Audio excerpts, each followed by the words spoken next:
Elle m'a dit je vais te frapper en fait à la base. C'est passé comme ça. Je suis en train de lâcher une bombe. Ouais. Oh là là là là là là. Elle passait des petites nuits avec Kevin. Non. Oh le bordel que t'es en train de me foutre. Alors attendez, parce que là ce qui vient de se passer c'est vraiment une dinguerie. Ça commence à faire beaucoup là, non? Ça veut dire que moi il me chie dessus. Vous me faites passer pour un con si vous lui avez proposé ça. Fermez peut-être vos gueules. Ça peut être une solution. Oh ce qu'on va se mettre.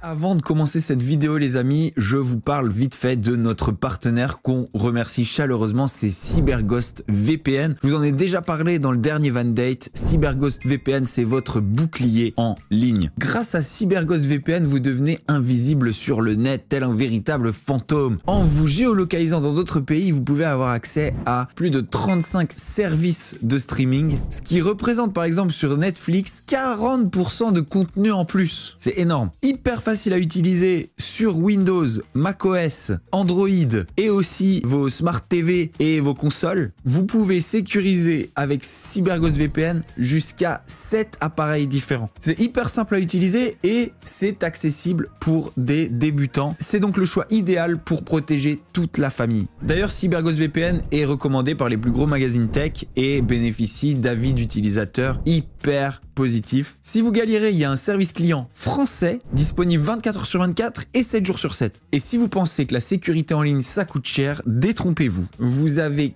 83% de réduction et 4 mois gratuits avec ma promo exclusive. Je vous encourage donc à 100% à rejoindre les 38 millions d'utilisateurs satisfaits avec une excellente moyenne sur Trustpilot et je vous redirige dès maintenant sur le lien en description si ça vous intéresse et en plus de ça il y a une garantie satisfait ou remboursé sur 45 jours donc c'est vraiment l'occasion de tester et je vous souhaite donc une bonne navigation en sécurité grâce à CyberGhost VPN. Salut les amis, comment ça va? On est de retour et je suis en compagnie de ma meuf, non je déconne, de Lisa Marie les amis. Bonjour Lisa Marie. Bonjour. Bienvenue à Paris. Merci.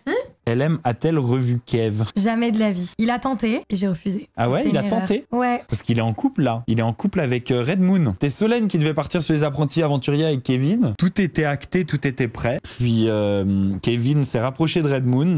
Je crois que c'était un lundi. Et le lendemain, on a appelé Solène. On lui a dit écoute, c'est peut-être pas la bonne année pour toi. En fait, il l'avait remplacé par la nouvelle conquête du Jaguar en la personne de Red Moon. Je comprends toujours pas comment Kevin arrive à pécho de si belles filles, dit Elsa. Bah ça, on peut demander à Lisa Marie, comment Kevin arrive-t-il à pécho de si belles filles? Après, moi, dans ma vie, on m'a toujours dit que je sortais avec des mecs pas très beaux. Donc, on va dire que j'ai pas de goût. Voilà, je pense. Oui, mais là, on ne parle pas de toi. C'est pas la première fois, c'est pas sa première incartade. C'est quelqu'un que je pense qu'il y a les gens à l'usure. Voilà, déjà dans un tournage, on n'a pas de téléphone, on est coupé du monde. À l'usure, c'est horrible. Mon Dieu. Ouais, mais c'est vrai, c'est un peu ça. Après, il est très drôle, hein. Attention, il n'y a pas que des défauts, mais voilà, à force de rigoler avec lui, de parler avec lui, c'est un mec que quand il te veut, il te lâche pas. Alors, je tiens à préciser que je n'ai pas couché avec Kevin. Voilà, au moins c'est dit, c'est clair. Oh, le pauvre. LM, qu'est-ce qui s'est passé avec Inès? Ce qui s'est passé avec Inès, c'est très simple, je vais vous le dire. Donc, moi, j'étais en rapprochement avec Kevin, mais j'étais pas trop sûre de ce rapprochement déjà. Je doutais un peu de sa personne, voilà. Pas très fan de ce que je voyais. Et il s'avère qu'un soir.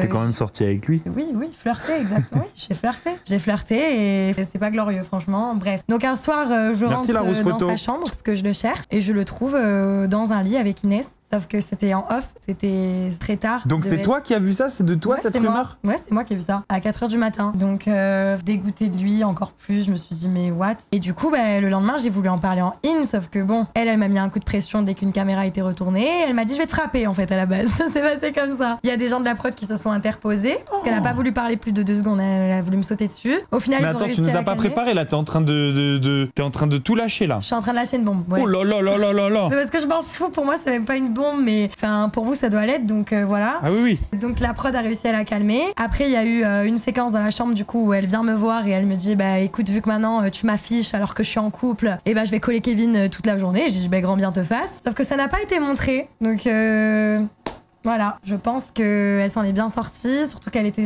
avec son mec à la base. Et dès qu'il est parti de l'aventure, elle passait des petites nuits avec Kevin. Non. Bah oui. Ah oui, donc elle l'a pas fait qu'une fois. Ah, ça je sais pas, mais en tout cas, elle l'a fait une fois et c'est déjà de trop. C'est déjà de trop, elle n'est pas célibataire. Oh le bordel que t'es en train de me foutre. Mais moi, en fait, je tombe toujours sur les scènes sur lesquelles faut pas que je tombe. Donc là, je tombe sur ça. Et ben forcément, moi j'ai envie d'assumer parce que je suis en mode attends, le mec, je suis en train de me rapprocher de lui. Comment je vais pouvoir expliquer en in que j'ai plus envie de lui parler? Donc il faut forcément que je sorte cette histoire. Pray for Thibaut. On peut tous Ouais. faire. Pray for Thibaut. Oh non, my God. My God. Ouh, Après, chacun fait j'ai ce eu qu'il chaud veut, là. hein. Oh là là. Alors attendez, parce que là, ce qui vient de se passer, c'est vraiment une dinguerie. Parce que là, t'es en train de nous dire que ça, tu l'as vu. Oui, je l'ai vu de mes propres yeux et je ne mens pas. On va sûrement être accusé, enfin tu vas être certainement accusé de mentir. C'est pour ça qu'à la base. Il faut savoir que moi, j'ai un contact qui me coûte quand même, c'est un contact qui me coûte très cher. Il me coûte 2000 €.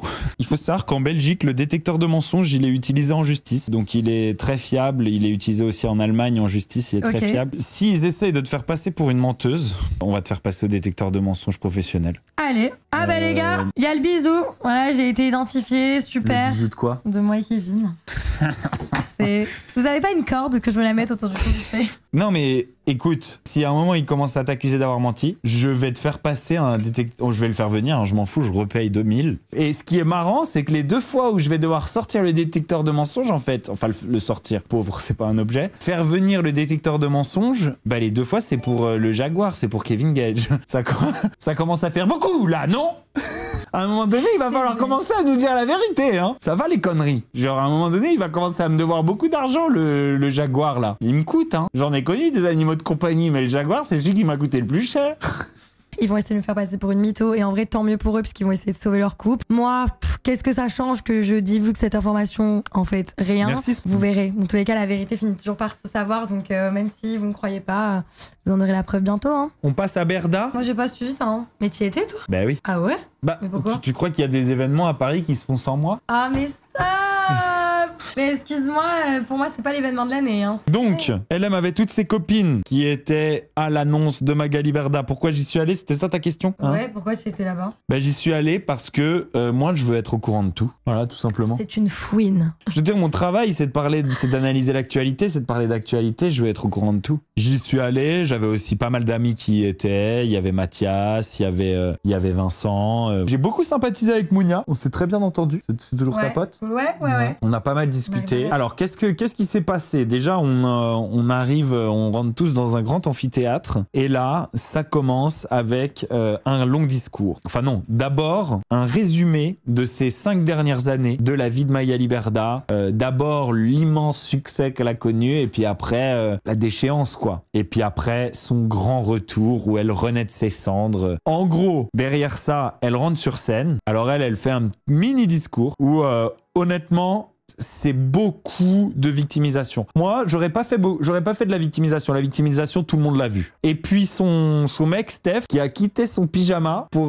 mettre un costume et qui a fait aussi de la victimisation à son tour. Moi, je trouvais ça un petit peu dommage. Et puis derrière, le retour, le grand retour, la renaissance. Alors, il y a des trucs en mode un petit peu, gênant. En mode quand elle était au plus bas, c'était l'influence qui est morte avec elle. Et aujourd'hui, avec sa renaissance, c'est toute l'influence qui renaît. Genre, il y a des trucs, c'était quand même extrêmement théâtral et ça se prenait pas mal pour le centre du monde. Maintenant, l'annonce consistant à se lancer à l'international, bon bah voilà, je trouve que c'est quand même une bonne idée, même si c'est pas ma manière de travailler et en fait ça a toujours été l'influence fast-food, c'est le Shein de l'influence. Voilà, tu fais des placements de produits vite, sans trop y prêter attention. Je veux dire, c'est un marché qui existe, qui existera toujours et il faudra des gens dessus. Il y aura toujours des marques de merde comme Shein qui voudront faire de la pub, il y aura toujours du dropshipping qui voudra faire de la pub et il faudra des gens pour la prendre, cette pub. Il y a une demande, il y a une offre et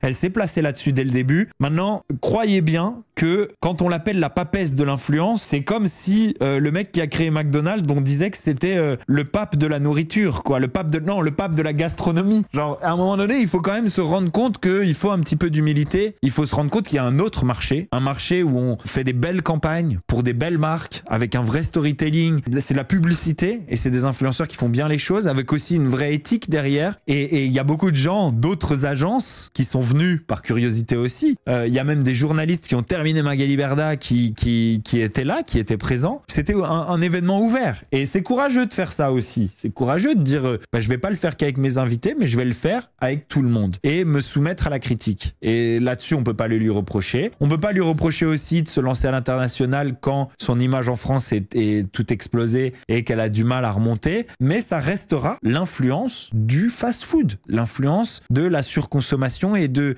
trucs cheap. Et ça a toujours été ça. Il y aura toujours la loi et il y aura de plus en plus de contrôle et elle sera obligée de se conformer à la loi parce que sinon elle continuera à avoir des ennuis avec la justice, etc. Et je pense qu'elle va le faire parce qu'elle a aussi appris de ses erreurs et elle se conformera à la loi et elle continuera à travailler dans ce domaine et elle va revenir. Elle va revenir parce que c'est une femme résiliente, c'est une femme qui a envie de rien lâcher. Et les gens qui ont envie de rien lâcher et les gens qui bossent, parfois ils battent les gens intelligents. Moi je trouve que déjà à partir du moment où t'arnaques des gens, on s'en fout. Non mais alors il faut pas dire ça. Parce que une arnaque, ça veut dire que tu promets à des gens quelque chose et qu'ils l'ont pas. Ça veut dire que tu mens sur la qualité du produit. Ça veut dire que, tu vois ce que je veux dire? Il y a eu des moments où peut-être la manière de faire a été considérée comme arnaque. Là, quand elle essaye de se relever et d'apprendre de ses erreurs, tu vois. Moi, attention, hein, je défends rien. Moi, je vous fais une analyse objective. Je dis juste que... Et d'un autre côté... T'en es là dans ta vie déjà, après avoir fait des choses comme ça, c'est bon, faudrait que tout le monde s'en foute. Mais il y a la justice pour la punir si elle a vraiment fait des choses graves, tu vois ce que je veux dire? Et d'ailleurs, elle est en procès. Et je parle des marques aussi, il n'y a pas que elle, hein, c'est tout un système. Mais toutes les marques, comme quoi c'est des bonnes crèmes pour le visage, au final ça te brûle la peau, ou tu reçois jamais tes commandes, ou tout ça, tous ces gens qui ont dépensé de l'argent alors qu'ils gagnent un SMIC, ça, ces gens-là,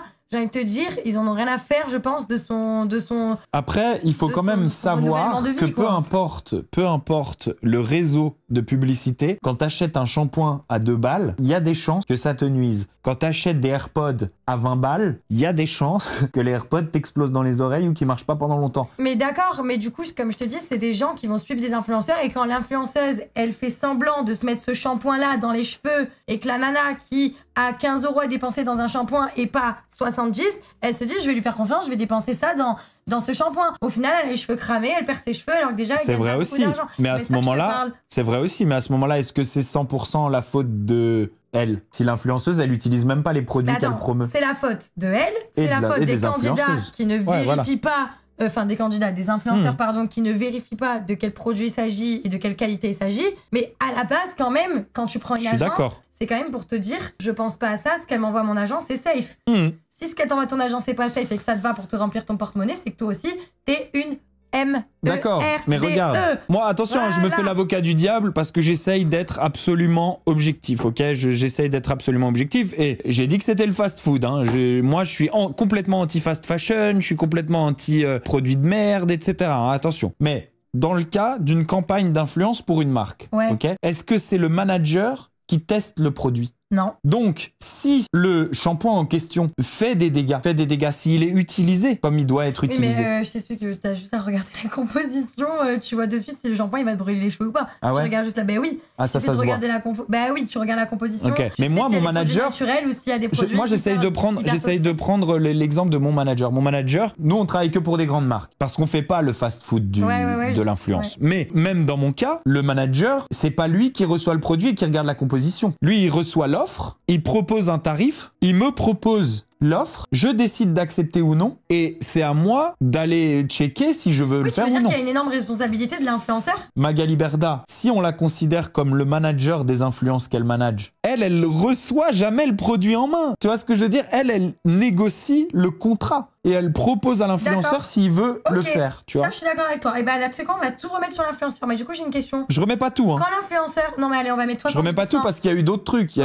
a eu les CPF, il y a eu d'autres trucs. Il y a eu d'autres trucs qui sont... Là, à ce moment-là, c'est au manager de faire les recherches. Mais quand l'influenceur, il voit toutes les plaintes de ces gens pour tel ou tel produit et qu'il se rend compte que son agent lui a donné une publicité pourrie au final, pourquoi il continue de bosser avec? Parce qu'ils en ont rien à foutre, ils veulent juste faire des sous. Ah, mais ça, on est d'accord. Bah donc voilà. Mais du coup, elle a grave, genre dans le sens où une fois qu'elle te propose une fois de la merde, si elle voit qu'ils acquiescent tous, elle leur propose tout le temps de la merde. Oui. C'est ce que je veux dire. Il n'y a pas eu qu'un truc pourri. Donc, ces gens-là sont autant responsables qu'elle, mais du coup, elle aussi. Donc elle, quand elle fait un événement pour se racheter, c'est hyper culotté. Oui, mais ce que je te dis, c'est Genre, que, moi, je trouve. c'est que oui, la responsabilité est partagée et on a tendance à tout mettre sur elle. Parce que à quel moment, moment les influenceurs qu'elle a fait travailler pendant des années ont eux été accusés de faire des arnaques? Ah oui, tu vois, je suis complètement d'accord avec toi par contre. À quel moment eux, ils ont été mis dans une tourmente telle quelle? Jamais. Bon, il y en a quelques-uns, mais ça a duré quelques temps, ça a duré quelques semaines. Au final, c'est vrai qu'après, tout le monde s'est acharné sur elle parce que c'est la seule qui prenait la parole sur des gros médias. Et après, personne s'est indigné sur les influenceurs. Mais en vrai, la vérité, par contre, les gars, c'est vrai. C'est trop facile de remettre tout sur elle. Oui. C'est jamais elle qui a testé ce goddamn shampoing et qui a perdu des cheveux. Ah non, mais elle l'a même pas reçu. Tu vois ce que je veux dire? Non, mais ils sont tous en tort. Moi, je suis grave d'accord. Hein. C'est eux qui devaient tester ces produits et décider s'ils voulaient les représenter ou non. Elle a jamais forcé un influenceur à représenter un produit qu'il ne voulait pas représenter. Oui. Et la plupart des influenceurs n'ont jamais même testé les produits qu'ils représentaient. Et on le voit dans le documentaire que Rizlen Selika avait fait, l'enquête, je sais plus si c'était enquête exclusive ou quoi. Mila, chez elle, avait sa salle de bain avec les produits qu'elle utilisait, etc. Et dans le salon, à côté de la buanderie, genre, à côté de là où elle range son aspirateur et ses produits d'entretien, il y avait un tiroir collab. Comment prouver plus que tu n'utilises pas ces produits? Je la défends pas, je dis qu'elle a tout pris et que eux tous s'en sont sortis sans aucune peine, sans aucun problème. Moi, c'est tout ce que je dis. Du coup, parce qu'il y a le côté, ce que Magali Berda a dit, ce que Magali Berda a annoncé, mais il y a aussi le côté, il y avait du monde. Ah, tu m'as pas raconté? Il y avait du monde. Ok. Ah, ça l'intéresse. Ça c'est croustille. J'aime bien. Ah, parce que Magali Berda avait à dire, elle s'en fout, mais par contre, ah oui, rien à foutre. le beau monde qu'il y avait, ça c'est croustille. Alors, j'ai vu Maïsan, ça m'a fait trop plaisir de voir Maïsan. Maïsan qui était venue sans maquillage, qui se cachait un peu. Je sais pas trop pourquoi, mais en tout cas, ça m'a fait trop plaisir de revoir ma petite Maï. J'ai vu Emine, et d'ailleurs, j'ai fait un truc drôle. J'étais en train de parler à quelqu'un qui était devant Emine, et genre, machinalement, comme si c'était machinalement, j'ai mis les deux mains sur ses épaules, et je parlais à la personne comme. Et Emine, il s'est retourné, il a vu que c'était moi, il a fait « Ah, Bastos, me touche pas !» Enlève tes mains de mes épaules. C'était très drôle. Il y avait Jazz et Laurent. J'ai vu Jazz et Laurent. Ça m'a fait plaisir de les recroiser aussi. J'étais à peine arrivé. Jazz est passé. Ah, c'est tout. Genre hyper gentil. Il y avait Bébé, mais il est arrivé après la fin du cocktail. Et la fin du cocktail était à 23h50. Il a dû arriver environ vers minuit et demi. Je sais pas dans quel état de sobriété il était. J'ai pas vu, j'ai vu de loin. J'étais en train de partir. C'est vrai qu'il y avait Maïsan et Ilan dans la même soirée. Et j'imagine qu'ils ont gardé leur distance. Ils ont pas genre parlé ensemble. Ça, c'est sûr que non. Il y a un truc que j'ai entendu. Il y a eu un live hier avec Julien Bert et Raph ou Peps, où Julien Bert disait que on lui avait demandé de faire OO. Raph l'a dit. Raph, ça me dérange pas qu'il ait dit que la production de OO lui ait demandé de venir. Par contre, si la production, les amis, écoutez bien ce que je vais vous dire. Si la production de OO a demandé à Julien Bert, qui est entre deux procès, qui est dans avant son appel de procès pour violence conjugale, si la production de OO lui a demandé, après que moi je sois arrivé avec un pied dans la prod, en disant que j'avais un cahier des charges, que ça devait être respecté. Les amis, là, il y a mon cœur qui est en train de... Mes battements de cœur qui sont en train de monter. Je peux vous dire, les amis, qu'il va y avoir un énorme problème, si c'est le cas. Il va y avoir un énorme problème et il va y avoir un problème dès maintenant. Et je vais envoyer un message au producteur dès maintenant. J'espère que Julien Bert ment, parce que s'il ment pas, s'ils l'ont vraiment contacté pour faire OO, il va y avoir un vrai problème, parce que ça veut dire que moi, ils me prennent pour un imbécile. Ça veut dire que moi, ils me chient dessus. J'envoie un message dès maintenant au producteur. Salut, on me dit à l'instant que hier, Julien Bert en live a prétendu que OO lui avait demandé de faire partie de l'émission. Alors je suis vraiment très très énervé. J'espère que c'est faux. Vraiment, dis-moi très très vite que c'est faux, parce que on a déjà parlé de ça il y a quelques jours par rapport à une autre histoire. Julien Bert est en procès pour violence conjugale, il a déjà été condamné, il a fait appel. Si vraiment c'est le cas, on va avoir un énorme problème là maintenant. On va avoir un énorme problème là maintenant et dans les jours à venir. J'ai pas signé mon contrat exprès pour ça. Moi, j'ai besoin de vous faire confiance. Vous me faites passer pour un con si vous lui avez proposé ça. Je passe dans les médias en disant que j'ai un cahier des charges avec une éthique à respecter et vous faites ça dans mon dos. On va avoir un vrai problème. Donc réponds-moi très très vite, parce que ça va pas se passer comme ça si c'est le cas. Waouh! Non mais c'est vrai. Tu t'es lâché là. Non mais il croit quoi? Tu t'es lâché là. Non mais c'est vrai, t'as raison. T'as vraiment raison. Non mais ils veulent le côté, on est une émission éthique on respecte le fait qu'il n'y aura pas de drogue sur notre tournage, qu'il n'y aura pas de harcèlement sur notre tournage, qu'il n'y aura pas d'abus sur notre tournage. Et derrière, ils font ça. J'espère que c'est faux. Et si c'est faux, on affichera bien Julien Bert, parce que si c'est faux, il aura menti. Il y a Raph qui m'appelle, attendez. Oui, allô, t'es en live. Hein. Bonsoir, tu es en live. Hein. T'es en live. Du coup, est-ce que Julien Bert, hier, a affirmé en live qu'on lui avait proposé l'émission OO et qu'il avait refusé? Il l'a pas dit hier, il l'a dit encore il y a 2 minutes. Ah, il l'a redit il y a 2 minutes. Oui, pourquoi? Ok, d'accord. Non, mais je voulais juste savoir cette information. Merci pour la confirmation. Attends, mais qu'est-ce que ça change, Bastos? Ben, ça change énormément pour moi de savoir que cette production a proposé à Julien Bert d'en faire partie. Alors, tu sais, Bastos, lui proposer cette émission, ça ne veut pas dire qu'ils lui ont proposé en même temps que toi. Il me semble que c'est une émission qui dure 3 mois. Oui, non, mais moi, c'est pas un problème de me retrouver. J'ai pas peur de lui. C'est pas un problème de me retrouver face à lui. C'est pas pour ça que j'ai un problème avec ça. C'est que moi, je me suis engagé à ce que ce soit une émission éthique qui tiendrait écarter des gens problématiques. Et du coup, je tiens cette promesse et on me prend pour un con. Donc, je vais régler ça avec cette production. Maintenant, moi, je veux savoir ce qui a été dit pour après ne pas aller voir la production en leur disant « Ah, vous avez proposé à Julien Bert d'en faire partie, donc vous vous foutez de ma gueule. » Voilà, maintenant, je sais qu'il l'a dit. Donc, maintenant, je vais aller les voir. Je vais leur demander si c'est vrai. Si c'est pas vrai, ce sera Julien Bert qui a menti. Si c'est vrai, ils seront foutus de ma gueule. Et à ce moment-là, s'ils se foutent de ma gueule, ça remet en cause ma présence dans cette émission. Tu vois ce que je veux dire? C'est tout. C'est juste pour moi contrôler mes propres choix par rapport à ça. C'est tout. Mais dans ça, malheureusement, on l'enfonce un peu et c'est un peu dommage. Ben non, parce que là, moi, c'est juste pour faire mes choix. Je suis pas en train d'essayer de l'enfoncer. Je suis en train juste de faire mes choix de mon côté. Après, là où moi je trouve que c'est pas élégant, c'est de revenir se donner en spectacle et de faire la victime sur TikTok dans des lives TikTok.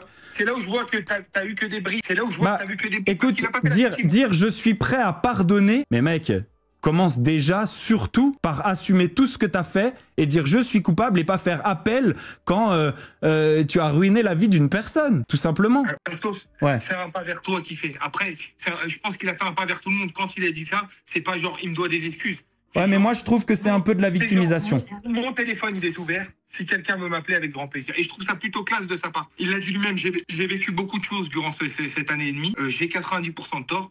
Maintenant, il y a des choses plus graves dans la vie. Et mon téléphone, il est ouvert. Si quelqu'un veut m'appeler, avec grand plaisir. Bah moi, je trouve que c'est un peu une manière de retourner le problème et de se victimiser au lieu de prendre ses responsabilités. Moi, déjà, d'une part, de toute façon, je vais attendre le jugement final. Déjà, la première chose, je vais attendre le jugement final. Je vais attendre la décision de la justice. En attendant, de toute façon, j'ai pas besoin de parler à Julien Bert. Il m'a aussi menacé. Il y a eu plein d'autres choses qui ont été faites. Moi, j'ai pas besoin de lui parler. Et là, quand je t'appelle par rapport à ça, c'est uniquement pour faire mes propres choix. Pour faire mes propres choix par rapport à la bienveillance d'une production. Très bien, Bastos. Merci d'avoir répondu, Raph. Avec grand plaisir, Bastos. Passe une bonne soirée. Également. Ok, j'ai été clair les amis ou pas? Je veux juste être sûr que ce que je dis c'est pas fou quoi. Il disait je le défends pas mais il le défendait quand même un petit peu. Il le défendait mais après il disait je le défends pas parce qu'il sait très bien que c'est... Mais il a été ok dans sa manière de présenter les choses etc. Je trouve il s'est hyper bien comporté hein, aussi, tu vois, genre il a pas été border, rien du tout, tu vois, genre moi de plus en plus je suis surpris positivement par Raph. Les amis, j'ai fait une tête bizarre parce que je viens de recevoir plein de vidéos, dont une qui dit Julien Bert qui dit que OO t'a pris parce qu'il a dit non et que tu es leur second choix. Bon là il va... Déjà qu'on se demande si on lui a vraiment proposé, mais là il va trop loin parce que moi je parlais avec OO il y a plus d'1 an et j'ai été à l'origine des premières discussions sur les concepts de l'émission. Donc là, je commence à me dire, en fait, c'est juste un gros mytho qui essaye de faire comme s'il y avait encore des gens qui voulaient travailler avec lui. J'espère que c'est le cas. Si le producteur ne me répond pas ce soir, de toute façon, je le saurai et je reviendrai streamer avec vous et je vous donnerai des nouvelles. Les amis, je pense qu'on va peut-être s'arrêter là. Hein. Je vais juste faire un petit disclaimer. S'il y a des gens qui décideront, après ce live, d'accuser Lisa Marie d'avoir menti. Oh, j'en m'en fous. Non. Sachez que je passerai au détecteur de mensonges. Qu'elle passera au détecteur de mensonges professionnel que je ferai venir de Belgique et que du coup, ça rajoutera du buzz à ces histoires-là. Ok, qu'ils le sachent bien. Yes. Voilà, ça veut dire qu'on en reparlera. Donc si vous avez envie qu'on n'en parle plus et que vous savez que c'est vrai, fermez peut-être vos gueules. Ça peut être une solution. Au lieu d'essayer de la traîner dans la boue. Voilà, et puis ça m'économisera 2000 €. Je pense que ça peut être intéressant. Bisous les gars. Ouais les amis, c'est tout pour cette vidéo. Si vous l'avez kiffé, vous n'oubliez pas, vous mettez un petit pouce bleu, vous souscrivez à la chaîne, vous activez la petite cloche pour ne louper aucune de mes vidéos de Bastos TV. Je vous fais des gros bisous. On se retrouve très bientôt sur la chaîne. Oh, ce qu'on va se mettre! À remercier une fois de plus notre sponsor CyberGhost VPN d'avoir rendu possible cette vidéo aujourd'hui. Si vous êtes à la recherche d'un excellent service VPN à un prix défiant toute concurrence, ça se passe dans la description de la vidéo et obtenez une confidentialité numérique à seulement 2,3 € par mois. Bonne navigation les amis. Oh, ce qu'on va se mettre.